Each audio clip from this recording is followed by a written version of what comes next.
বাইরে মনে যদি শান্তি না লাগে কাম কত ভালো লাগে না। ভাই গাড়িটার মধ্যে উঠছিলাম বুঝছো নেমে গেছি ভাই, শান্তি নাই মনটা, মানে কোনো শান্তি নাই, কি জানি একটা অশান্তি অশান্তি লাগে। মানে কি করেন ভাই, গাড়িতে রাত বাজে এখন প্রায় 2টা, আর ডিউটি অবস্থায় যার লাগে 2টার সময় যাওয়া লাগে, গাড়ি থেকে নেমে গেছে এখন ভাই, খুব চিন্তা বলার বাহিরে। যে দেশটারে এত ঘৃণা করতাম মন থেকে, আর এই দেশটার জন্য আজকে খুব মারাত্মক মিস করতাম, ঠিক কোনো জায়গায় নাই। দেশ ছাড়া আপনার একদমই ভালো লাগবে না, যখন আপনি একটা প্রবাসে যাবেন বা একটা দেশটা ছাড়বেন, তখনই আপনার দেশের প্রতি একটা মায়া লাগবে।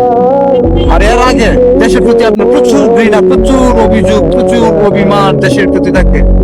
কিন্তু যখন আপনি একটা এই দেশটাকে ছাড়বেন, এই বাংলাদেশটাকে যখন ছাড়বেন, এই সোনার ঘাটি দেশটাকে ছাড়বেন, তখনই কিন্তু আপনার বুঝতে পারবেন যে আসলে বাংলাদেশটা কি। ভাই, দেশের মতো শান্তি কোনো জায়গায় নাই, যে স্বাধীনভাবে চলতাম। ভাই, এই স্বাধীনতা পাইতেছে